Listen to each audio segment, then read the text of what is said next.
welcome from the great state of Florida, Senator Marco Rubio.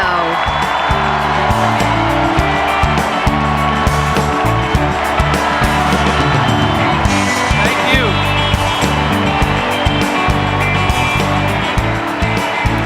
Thank you. Thank you. Thank you. I think I just drank Clint Eastwood's water. Thank you. Well, thank you so much. Thank you so much for having me here today, and thank you so much for doing this convention here in Florida. You know, before I begin, thank you. Before I begin, this is such an important night for our country. I want to take just, with your permission, just a few seconds to talk about another country. A country located just a few hundred miles away from this city, the country of my parents' birth. There's no freedom or liberty in Cuba, and tonight I ask for your prayers that soon freedom and liberty will be theirs as well.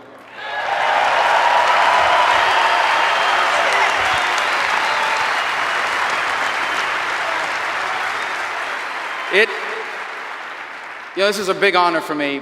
Not so long ago, I was just a deep underdog candidate. The only people that thought I could win all lived in my house. 4 of them were under the age of 10. But this is incredible when I was asked to introduce Governor Romney, who we'll hear from in just a moment. I promise you he's backstage ready to go.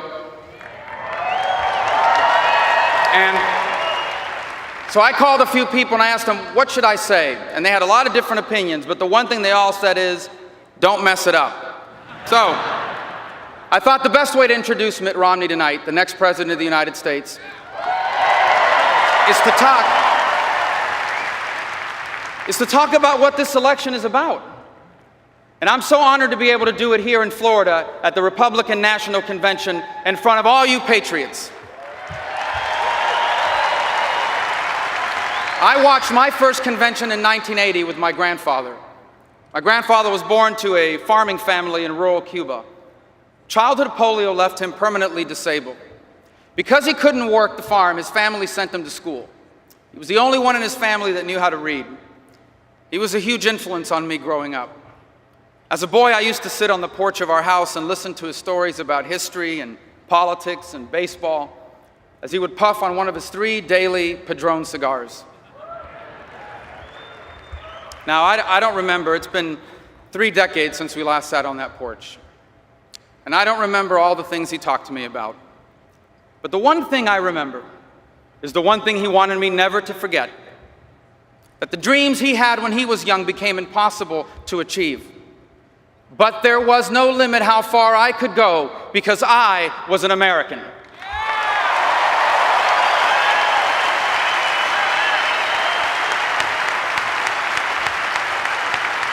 Now, for those of us, here's why I say that. Here's why I say that, because for those of us who are born and raised in this country, sometimes it becomes easy to forget how special America is. But my grandfather understood how different America was from the rest of the world because he knew life outside America. Tonight, you will hear from another man who understands what makes America exceptional.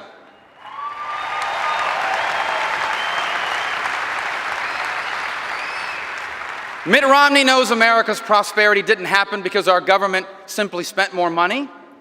It happened because our people used their own money to open a business. And when they succeed, they hire more people who invest or spend their money in the economy, helping others start a business or create jobs. Now tonight, we've heard for a long time now about Mitt Romney's success in business. It's well known. But we've also learned that he's so much more than that. Mitt Romney's a devoted husband, a father, a grandfather, a generous member of his community and church, a role model for younger Americans like myself. Everywhere he's been, he's volunteered his time and talent to make things better for those around him. And we are blessed that a man like this will soon be the president of these United States.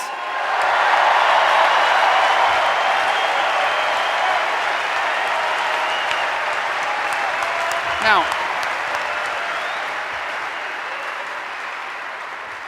let me be clear so no one misunderstands. Our problem with President Obama isn't that he's a bad person. Okay? By all accounts, he too is a good husband and a good father, And thanks to lots of practice, a good golfer. Our problem is not that he's a bad person. Our problem is that he's a bad president.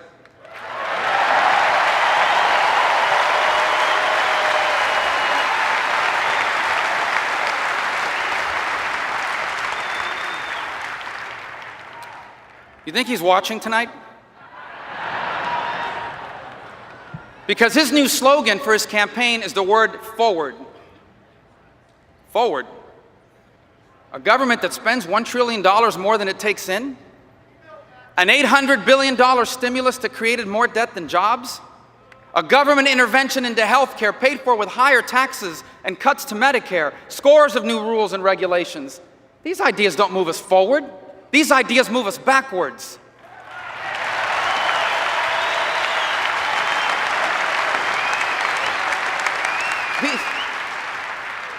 These are tired and old big government ideas that have failed every time and everywhere they've been tried. These are ideas that people come to America to get away from.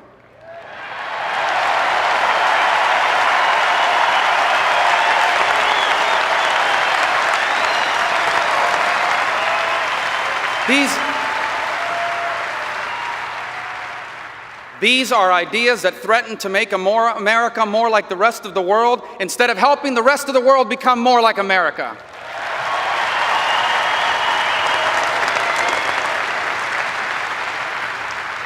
As for his old slogan, under Barack Obama, the only change is that hope is hard to find. Now, sadly, millions of Americans are insecure about their future. But instead of inspiring us by reminding us of what makes us special, he divides us against each other. He tells Americans that they're worse off because others are better off, that rich people got rich by making other people poor. Hope and change has become divide and conquer.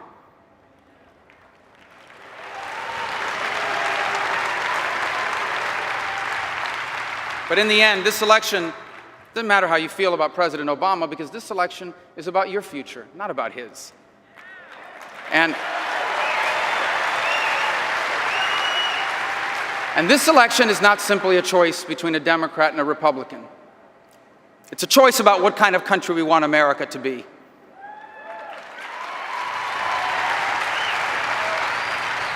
And as we prepare to make this choice, we should remember what made us special. You see, for most of human history, almost everybody was poor. Power and wealth only belonged to a few. Your rights were whatever your rulers allowed you to have. Your future was determined by your past. If your parents were poor, so would you be. If you were born without opportunities, so were your children. But America was founded on the principle that every person has God-given rights.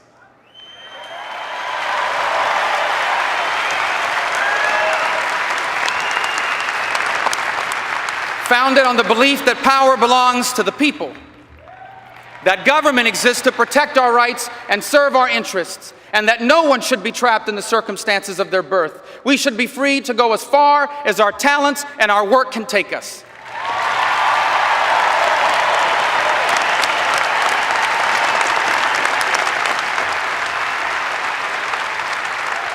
And we're special.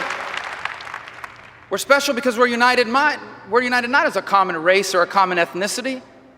We're bound together by common values. That family is the most important institution in society.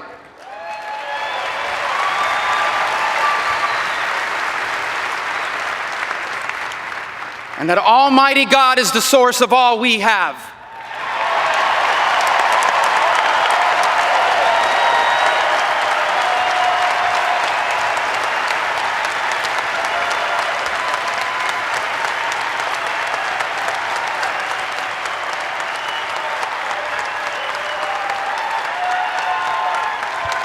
We're special. We're special because we've never made the mistake of believing that we are so smart that we can rely solely on our leaders or on our government. Our national motto, "In God We Trust," reminding us that faith in our Creator is the most important American value of them all.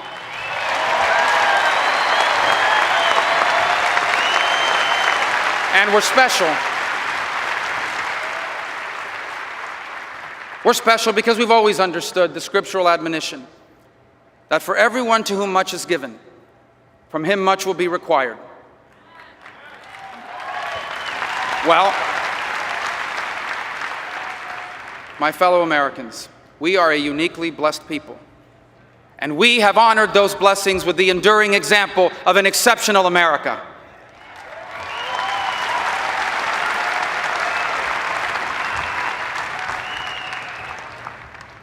I know for many of you watching at home tonight, the last few years have tested your faith in the promise of America. Maybe you're at an age when you thought you would be entering retirement, but now because your savings and investments are wiped out, your future is uncertain. Maybe after years of hard work, this was the time you expected to be your prime earning years, but instead you've been laid off and your house is worth less than your mortgage. Maybe you did everything you were told you needed to do to get ahead. You studied hard and finished school, but now you owe thousands of dollars in student loans. You can't find a job in your field, and you've had to move back in with your parents. You want to believe that we're still that special place where anything is possible. But things just don't seem to be getting any better. And you wonder if things will ever be the same again. Yes, we live in a troubled time, but the story of those who came before us reminds us that America has always been about new beginnings. And Mitt Romney is running for president because he knows that if we are willing to do for our children what our parents did for us, life in America can be better than it has ever been.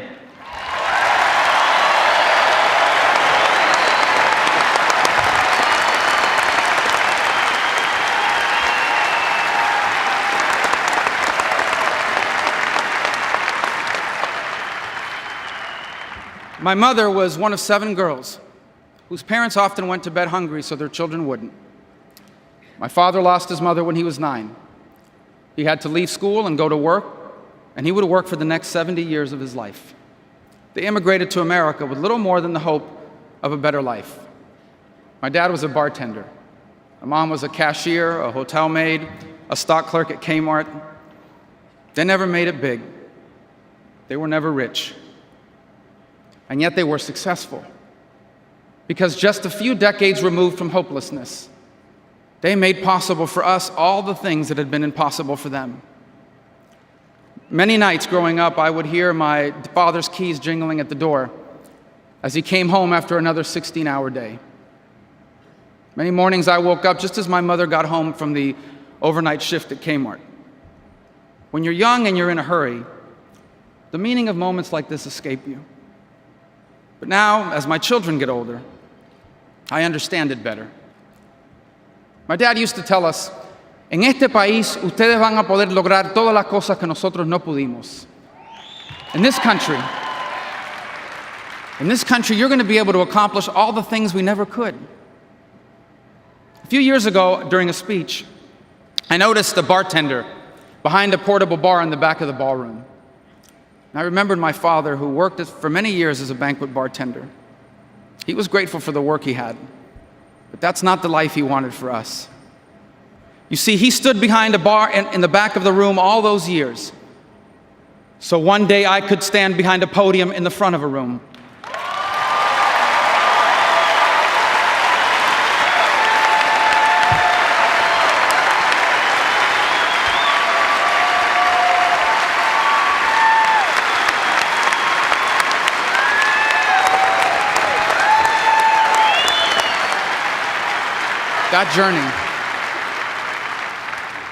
That journey from behind that bar to behind this podium goes to the essence of the American miracle.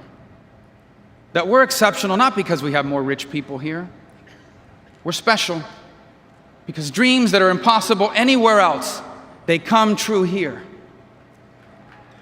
But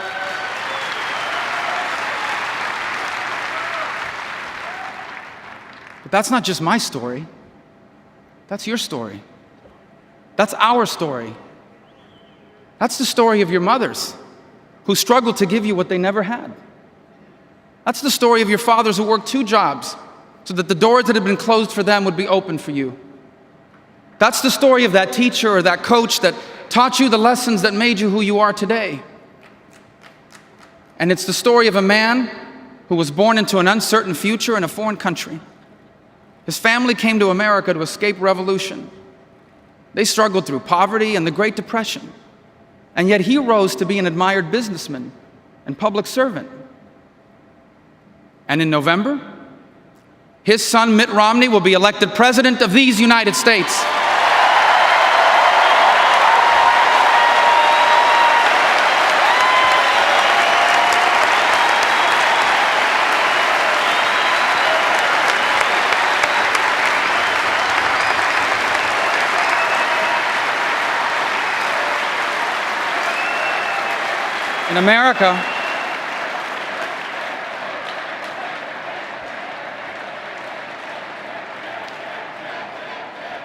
In America, we are all just a generation or two removed from someone who made our future the purpose of their lives. America is the story of everyday people who did extraordinary things, a story woven deep into the fabric of our society. Their stories may never be famous, but in the lives they live, you will find the essence of America's greatness. And to make sure that America is still a place where tomorrow is always better than yesterday, that is what our politics should be about. And that is what we are deciding this election.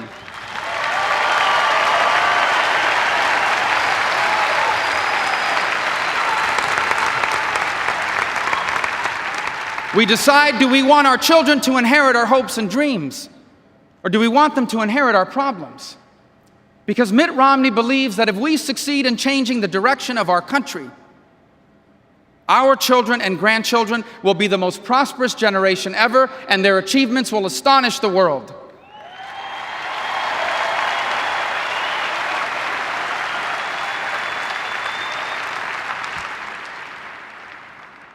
The story of our time will be written by Americans who haven't yet even been born.